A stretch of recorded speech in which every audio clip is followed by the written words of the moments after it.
It may not seem to always get enough attention, but yet it affects so many men around us.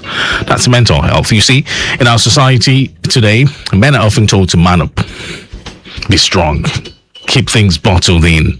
But behind those brave faces, many are silently struggling with pressure, expectations, and even emotional pain that they can't easily express. From work stress to family responsibilities, financial challenges, and even the fear of being seen as weak, in quote. Many men carry emotional loads heavier than we can imagine. And because talking about mental health is still considered, in quote, a taboo for most men, the result is often depression, withdrawal, and in some cases even suicide. But we're here, not me now, but I'm teaming up with, a certain organization to change the story. And that's why we're having this conversation. It's okay for men to talk. It's okay for men to seek help, because real strength isn't in silence. So it's time to speak up. That's why we're bringing up this conversation today. We're opening up the conversation, shining light on men's mental health. We're breaking that stigma and reminding our brothers that taking care of your mind is just as important as taking care of your body. But the amazing thing about this conversation is the fact that this is coming from the angle of a woman. She's a mother, she's everything, a sister, an auntie, maybe not yet a grandma, but soon. Soon, amen. Yeah. Well, you know that voice too well, and she's no stranger to the microphone. She's still one of us. She's always been, and she's still one of us. I'm talking about Tunmise Oladapo Kuku. She's lead partner Black Hemages. Good morning, and good to have you here on the show this morning. Good morning, Mike. It's interesting hearing you speak about men in the third person. Why were you speaking about men in the third person? You are man. Oh, well.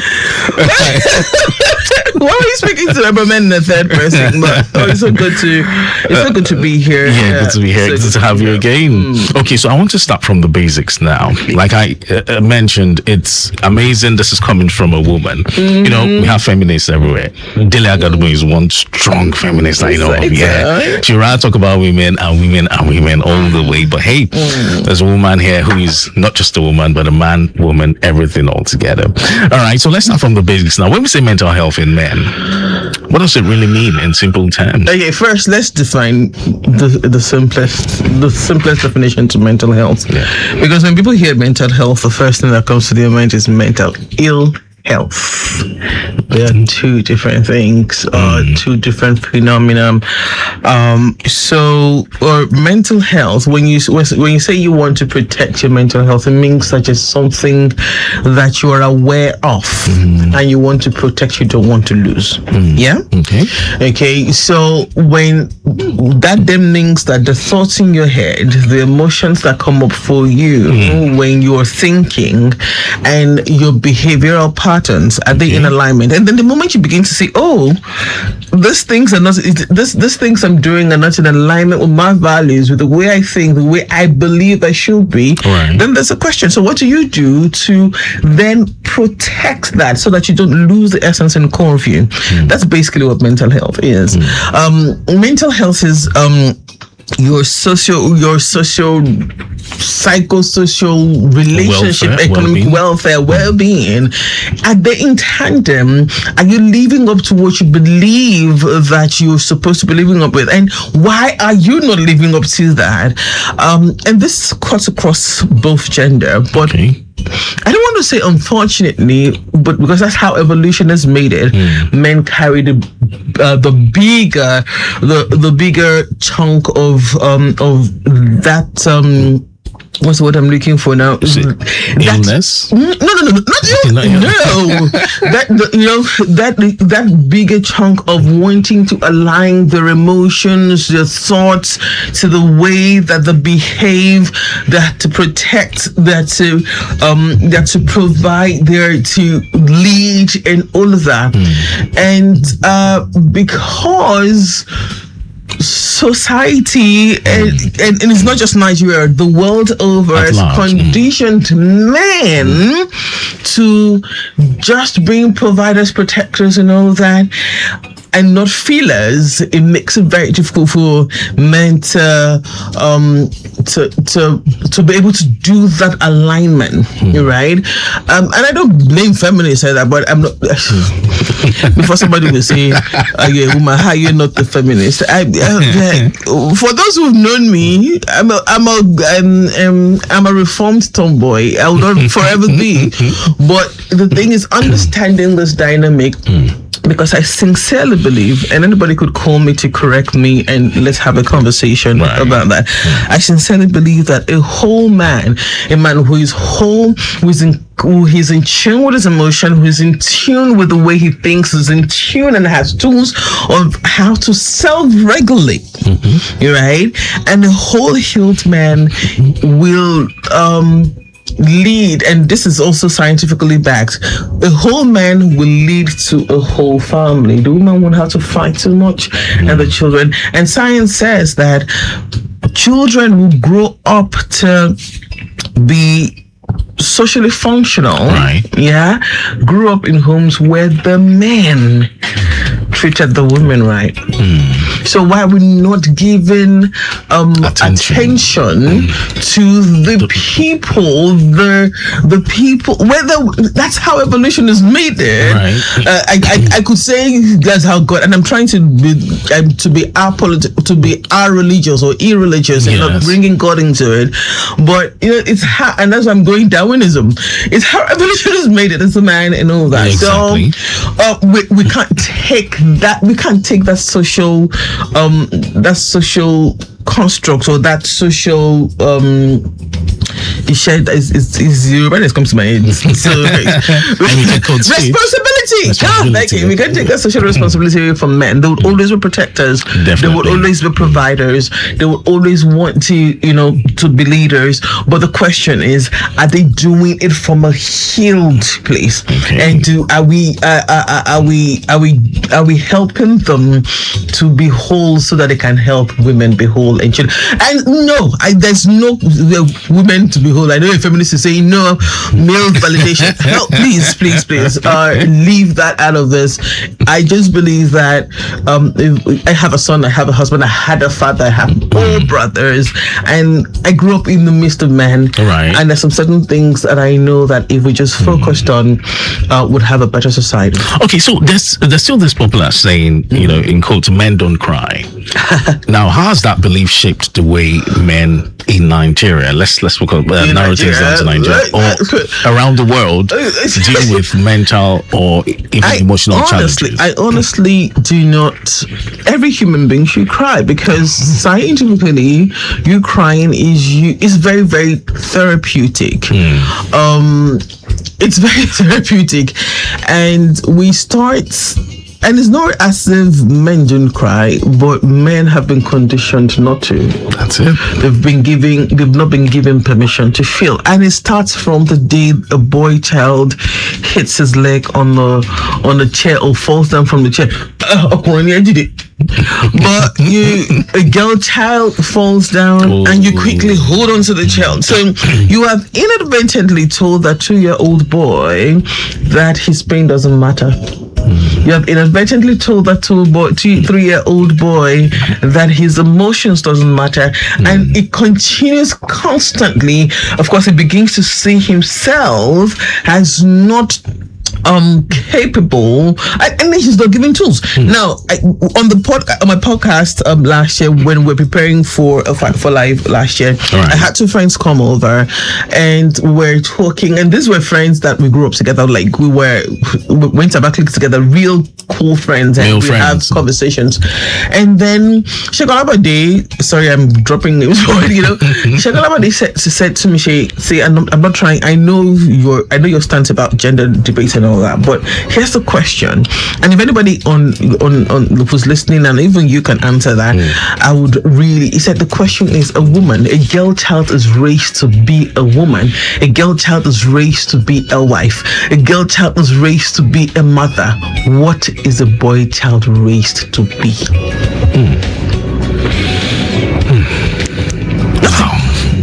Nothing.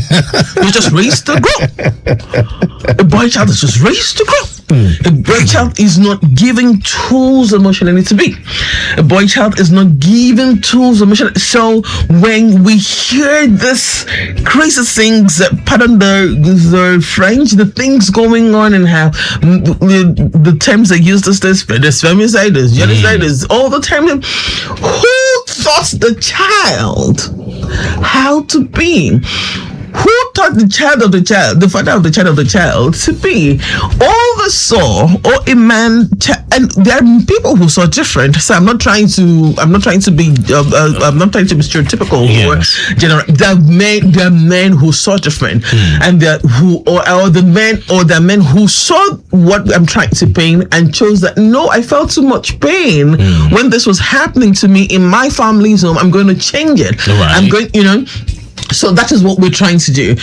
Give people the opportunity to say, okay, I might have not had it good at the beginning, but messy might have been, the middle might have been really, really messy, but we're giving you tools now to begin to rewrite your stories of origin so that you can then lead your family well, if you want to marry, that is, if you want, or even have relationships around you, how you relate with women, how you relate with men, your age, or it's interesting when men are talking like, oh, guy, even men, you guys say to yourself, guy, guy, calm down, calm down, but then I have seen, and this is practical. I'm telling you, I have a lot of male friends who, when they have conversations, they have real conversations outside the bottles. I'm not saying this is bad to drink. I'm just saying, when you're having conversations, heartfelt conversations without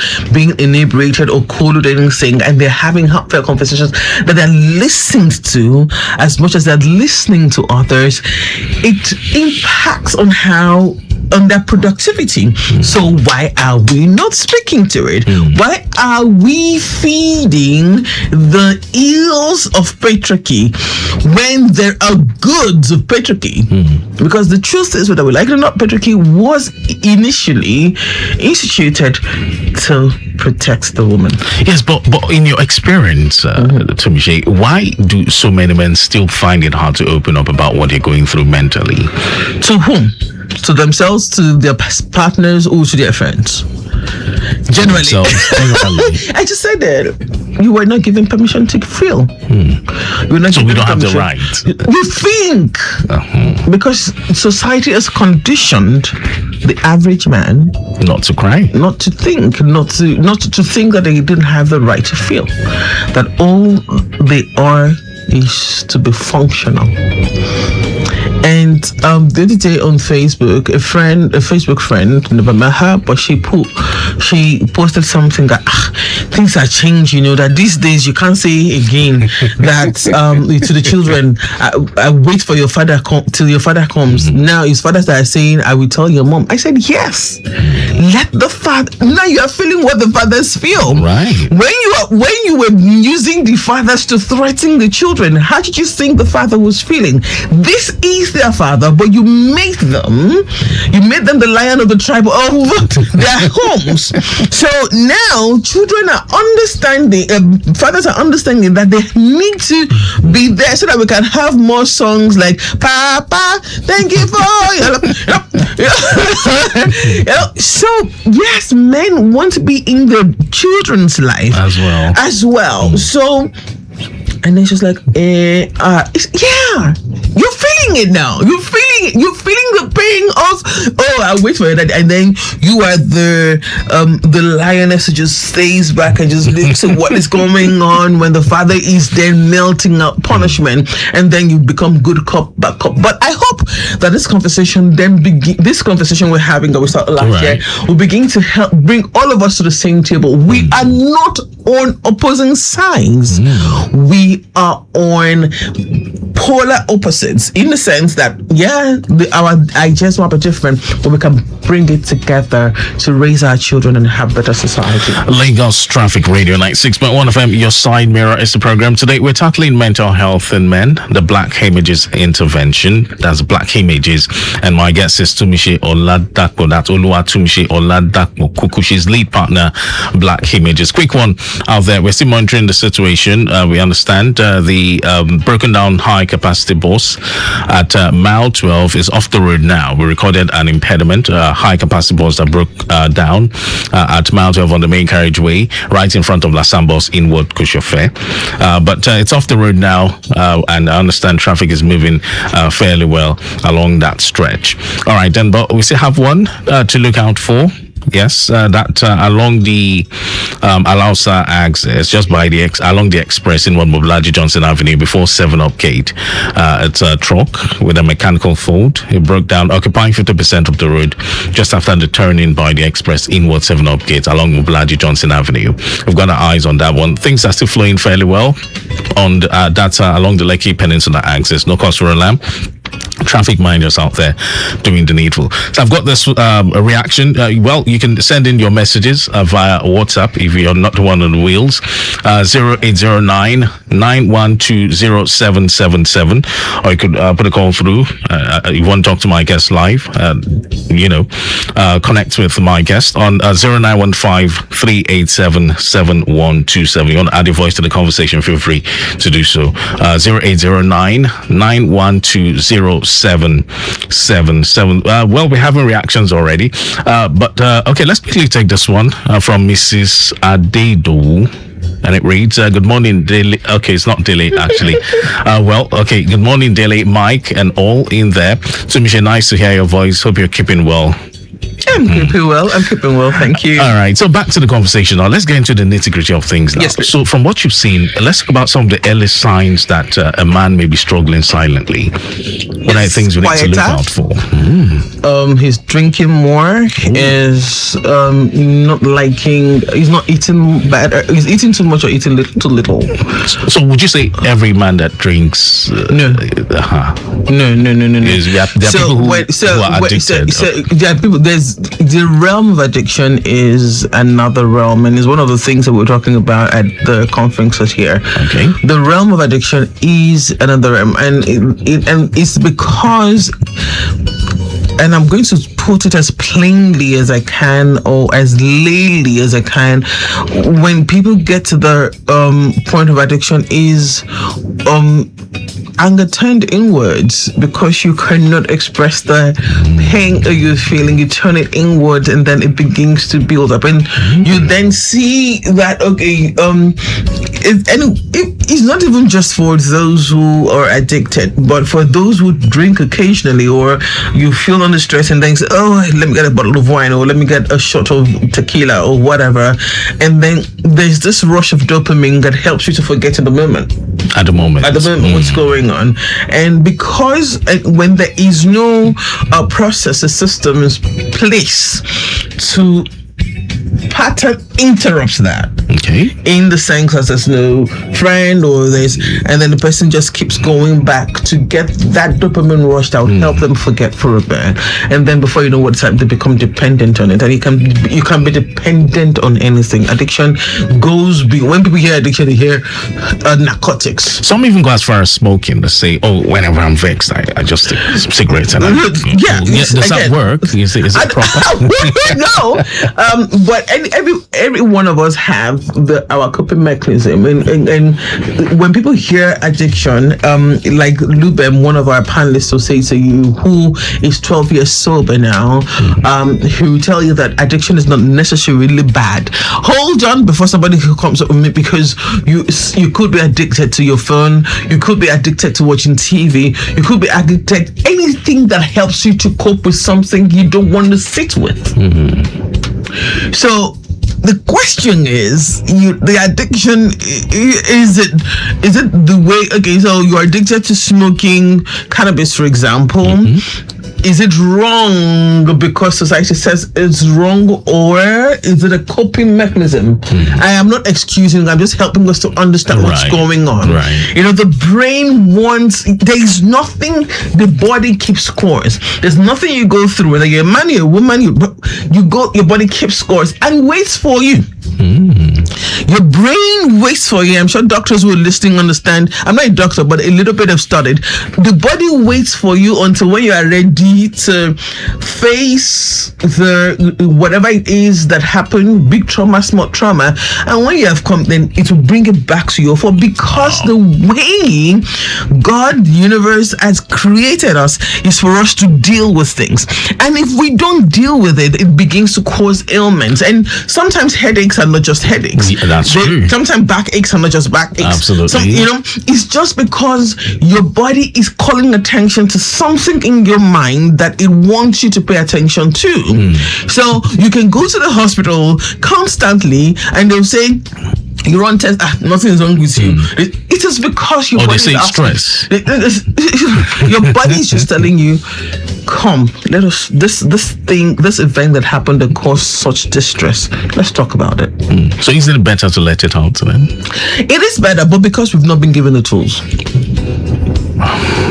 Okay, we're grabbing that too now. That's why we have because we've not been given the tools. How many mothers, how many of us 35 and above, and due respect to those who are older than I am who are listening, have parents who would actually sit down to listen to them? That's the question. How many of us became adults before we became adults? How many of us were adults? And the truth, while all of us do, men are more adult children than women are. So we have a lot of us being raised by, with due respect to my parents and your parents, emotionally immature parents, and then we become adults. And then because our parents were very avoidant in the way they raised us, how do they expect us to now be able to face on issues when we're keeping those tools? And then we get married because we saw avoidant tendencies growing up. If you are not intentional about changing that, it will continue, and then it becomes generational. I understand Black Hemages is one of the support groups, set up to, support men in this regard. Yeah. Now, so let's talk about what Black Hemages now is doing in this regard, to help men to, put them on the right path. First of all, let me help you. So you understand what Black Hemages is. Like, so somebody is a Yoruba person that is saying Black, he's kind of saying Black Hemages is the parent of Mindfully Tunmise and the parent of A Fight for Life. Black Hemages simply means I am black in God's image is He, God. Settled? Yes, settled. Do you feel better? Can we go on? Let's go on. Go on. All right. So, the reason, I should say the why behind, before I now go to men, the why behind Black Hemages, Mindful Tunmise and all is simply back in 2015, I said it before on the station, when I was diagnosed with bipolar, I found that we had very little, maybe not little, very limited language in how to speak to mental health and mental health questions and I don't use the terms issues because then that makes it problematic. I call them questions because then that opens our minds to looking for a solution. We didn't have the right language, so then that birthed Mindful Tunmise, the podcast. And then last year in June, my son comes home and it was midterm. He was having this conversation with me, and all of a sudden he goes, Mommy, you know I don't have anything against women, right? I'm like, I'm not sure. I'm like, what happened? So the way in class, this girl was pushing on she was very, very aggressive at this boy in class, and everybody kept saying, don't touch her, she's a girl. Don't touch her, she's a girl. And my son comes home to have this conversation with me. And he says, Mommy, everyone is teaching the girl how to fight. Who is teaching the boy how not to start the war? That's a very big question. And I'm like, okay. And I'm like, so what do you mean not start the war? And he said, Mom, the truth is every boy child is born with an aggression or a leader of the pack mentality, but who's teaching us how to rein that in?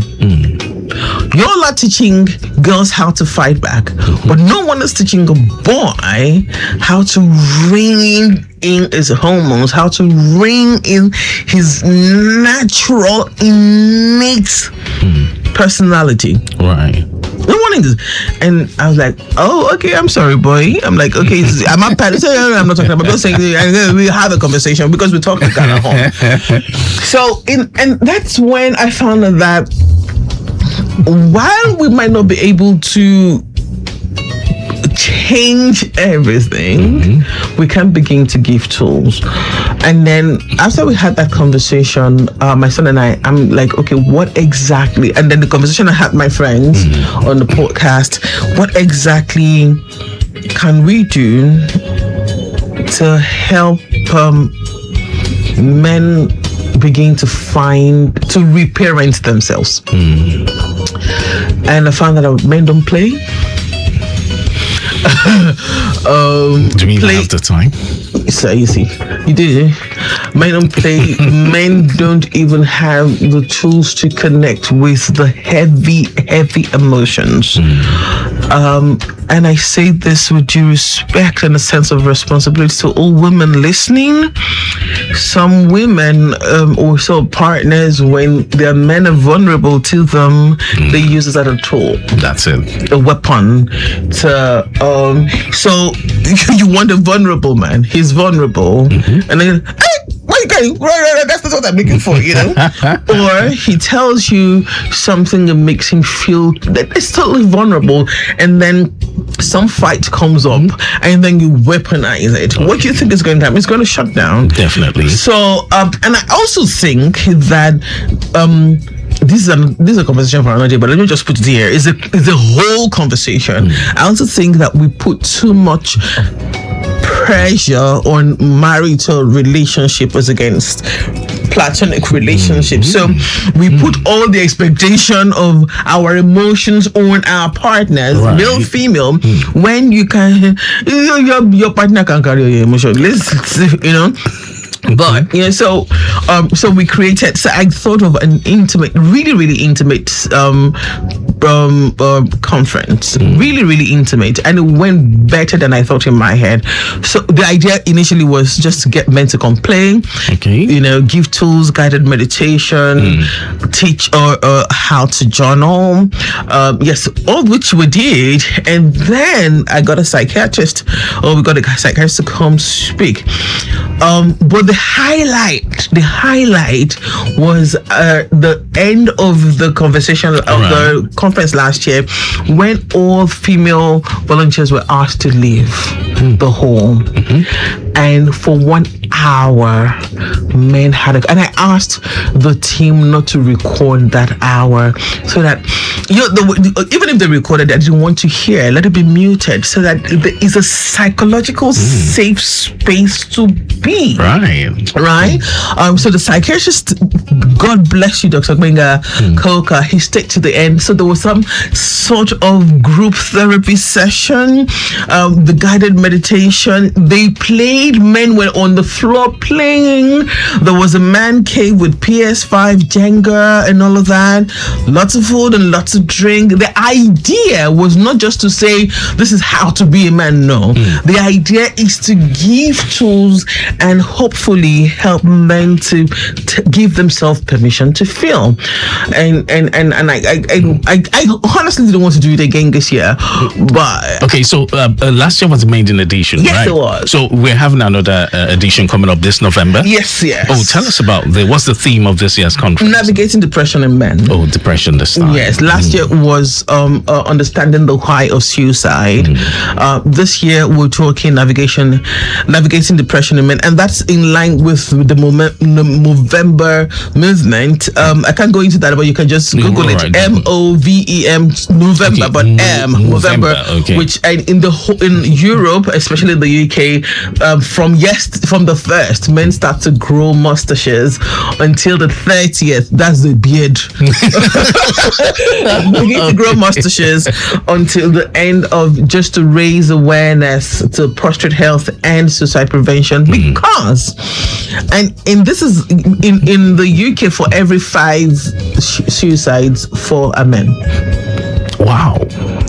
in Nigeria, and we are underreported. We are underreported. For Nigeria, 75% of suicide is men. Okay, so we often hear that men find it hard to talk about how they feel, yes, which is obvious. But how is this conference hoping to break that silence? Oh, guided meditations again. Of course, we have. Yeah, there's a lot of fun. And this year, we're adding a mobile spa. Yes, this is going to be men? Oh, yeah. there's going to be a mobile spa. Well, hopefully for the first 30 people who coming, there's going to be a mobile spa. There's going to be a panel session where we have Dr. Abayomi. Okay, I was going to ask who are the panelists. Yes, Dr. Emmanuel Abayomi is a psychiatrist who will give a keynote speech about navigating depression. Absolutely. It is a psychiatrist with the Neuropsychiatric Hospital Arrow. And then we'll have Emmanuel Bright Effiong, who is an innovator, is an entrepreneur. So he will be talking to men, or we'll be having a conversation around the biggest question. Money is the biggest question. So we'll be talking and then we have Lubem Ajiva, who I spoke to, who is 13 years sober now. In his words, he said when he was in that space, when he was an addict, even bad boys used to call him bad boys. Bad boy. All right. And he's 12 years clean now. He's no longer there. Yeah, he's no longer there. And he's a huge advocate. So he's going to talk to how societal pressure, familial pressure, generational questions, and all of that, and how that can pile up to cause depression and then lead to addiction and all of that. So are we going to be having interactive sessions? Definitely. Counseling, most importantly. So just like we did last year, after the panel session, we would then all the female would then step out, and then there will be that time for men to have a one-on-one conversation with themselves, because yes, I might be a woman championing it. I am not a man. That's it. So I think that conversation, I know that conversation that they had, that 1 hour final conversation, man to man that they had, was so healing. I remember 2 men come to me. One man came to me, was like, I'm sure he's listening. He was like, Sumshe, thank you for leaving Traffic Radio. I'm like, oh, it's like, if you had not left, you wouldn't have done this. And that man came to me and said, and this person was over 60, and he said that he didn't know that he was bleeding on his girls, and he thought he loved them so much. And it was just a space, and I'm so glad I don't know what they talked about. I'm so glad, because then it's a safe space. They really are having fun, and there's a lot of there was a lot of music. I love the part that they played. There was team bonding. We thought we gave tools on how to, and this year we'll also be focusing on how to shadow journal, heal your inner child, and reparent yourself. So is this an open event? Is that some form of registration? It's not. It is. You can go to Mindful Intimacy on Instagram. Okay. It's 20,000 naira. Okay. To participate. To register. Okay. If I could have left it at 10,000 naira that I did last year. But of course, we know how. But I also want it very intimate. I don't want, the idea is not. So it's not something open to all. Is that what you're saying? It's open to all. It's open to all. Okay. But we want it intimate. Does that make sense? Oh, yes, it does. It's open to everybody, 25 to 50 to 60. It's open to all. But we want it intimate. Farigo. Men really don't like like that. I want to. I'm not the man. You can. How do you people like a fefe? I can put a fefe. No. So where's the venue? Where's it going to be holding? Trident Suits. Trident Suits. That's where the venue is at. And when is the event supposed to hold? 29th of November, the last Saturday in November, to wrap up the November theme. The last Saturday starts. We hope to serve you breakfast and lunch. So if you come in early, so there's breakfast, there's lunch, There's a mobile spa for Lots of you. people, lots of men are interested out there, but they would like to know how to, participate. Is there a website or number to call? Or Okay, something? the number to call is 080 Okay. 320 18669. Let's take it again. 0803 201 8669. Okay. And then you could also go On to social? on socials. Mindfully with Tunmise. Mindfully with Tunmise on Instagram. It's one Mindfully with Tunmise on Instagram. The tickets, it's in the bio. And then there is also there's if you buy more than there's One also or two? room for group booking. So Okay. more than 5, you get a 10% discount. So they can get all that on the Oh, yes, it's social. on Well, it's been great having you on the you. program this morning. Thank you very much, Yes, Mike. it's been So what wonderful. have you taken away from this A conversation? whole lot, but our time is fast spent, so we'll talk about that. Yes. Oh my goodness. So I must let you go now. My right. guest has been Tunmise Oladapo Kuku. She's lead partner, Black Hemages, and been tackling mental health in men, the Black Hemages intervention. Of course, I must say a very big thank you to Kausar for assisting in production, and also to Victor Terry and to everyone out there. My name is Mike James. Your side mirror will come your way again tomorrow at exactly 8:30. But till then, have yourself a wonderful Monday.